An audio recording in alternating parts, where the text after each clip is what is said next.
Excessive Force in Civil Liabilities by Cadie. Civil liability is civil litigation in when actions are held against a law enforcement officer related to their position. Excessive force, when a law enforcement officer uses force that is greater than what is actually required to detain a suspect. Excessive force is not always physical, it can always be verbal or just intimidation.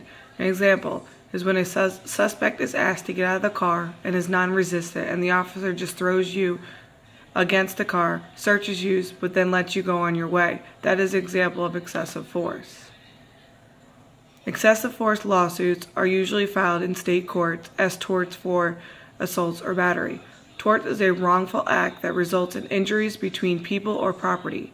Intentional torts is when someone says that they're going to commit an act of violence and actually does it. Example, battery or assault. Negligent torts, when an individual fails to act as someone reasonable that owes a duty to someone.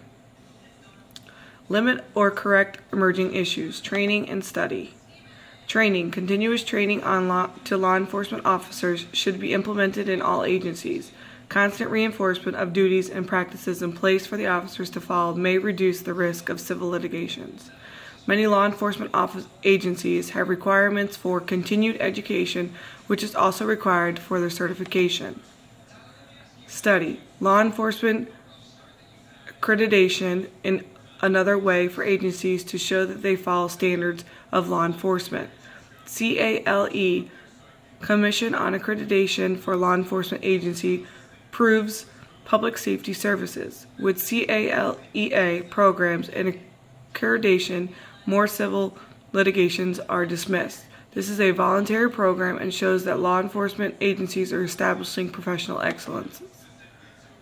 Conclusion. Continuous improvement with education accreditation and improved processes in place will increase awareness of law enforcement officers and reduce civil litigations.